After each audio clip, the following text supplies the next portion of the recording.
Well, hello, everybody, again. Thank you so much for joining us. Yet another The Lives and Lessons Learned of 100 Christians. Today, we're doing a woman named Sojourner Truth.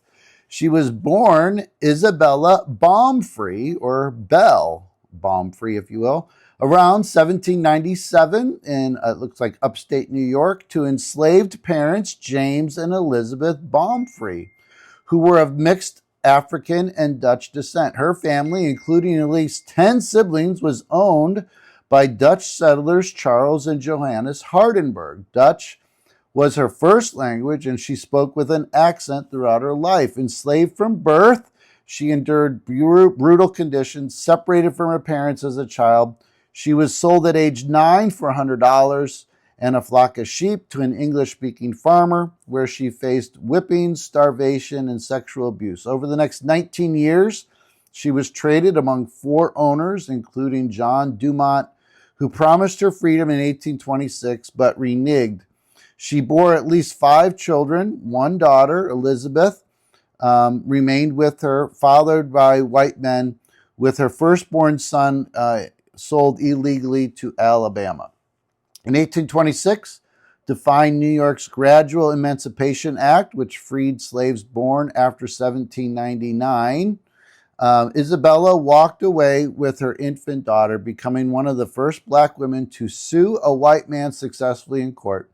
She won custody of her son Peter in 1828 after his illegal sale, a rare victory for an illiterate black woman. Spiritual awakening and transformation. Post-emancipation, she worked as a domestic in New York City, joining the utopian Matthias Kingdom of Happiness in 1833, led by somebody named Robert Matthews, where she faced scandal and abuse. Expelled in 1835, she sued for libel and won, preserving her reputation. A profound spiritual conversion in 1843 led her to rename herself Sojourner Truth. Sojourner, for her divine call to travel and preach.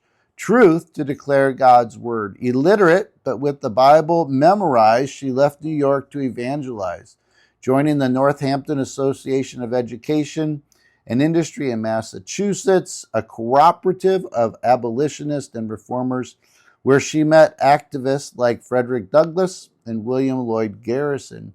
She dictated her autobiography, The Narrative of Sojourner Truth, around 1850, which sold widely and funded her independence, allowing her to buy a home in Northampton. Wow.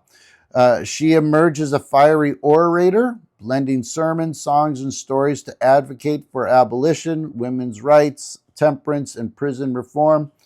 At the 1851 Ohio Women's Rights Convention, she delivered her iconic "Ain't I a Woman" speech, challenging racial and gender hierarchies.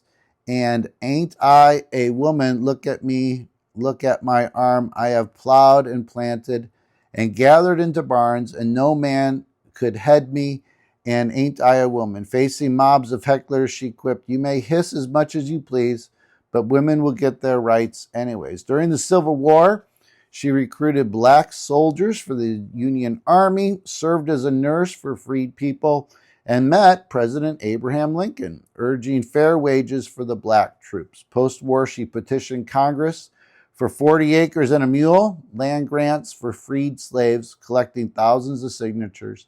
In 1872, she attempted to vote in Battle Creek, Michigan, testing the 14th and 15th Amendments. Later years in legacy: nearly blind and deaf in the 1870s, she retired to Battle Creek, Michigan, living with her daughters and continuing lectures until her health failed.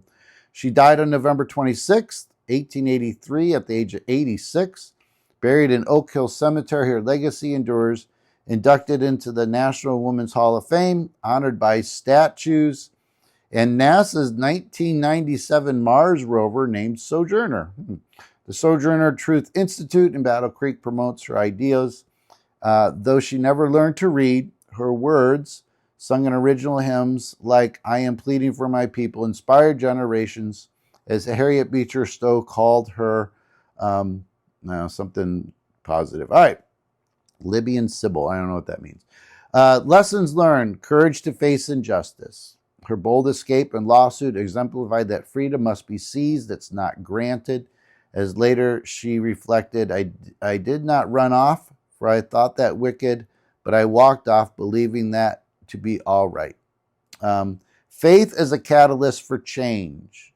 Her reinvention showed how spiritual rebirth empowers reinvention. I like that. She believed God equipped the lowly for greatness, stating, "The Spirit calls me and I must go." Inner conviction can propel us from victimhood to voice. Intersectional advocacy builds solidarity. Truth highlighted overlapping oppressions, arguing the first woman God ever made was strong enough to turn the world upside down all alone. These women together ought to be able to turn it back, get it right side up again. Persistence outlives adversity. She embodied enduring struggle, saying, I am glad trouble was given to me, and I hope I shall never say, oh, if I had this or had that. No, I'm glad of it all.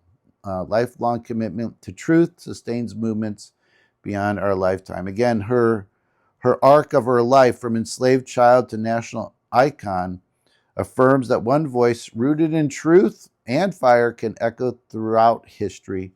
She proclaimed truth is powerful and it prevails. So, wow, fascinating life. Thanks so much. Take care. God bless. Bye.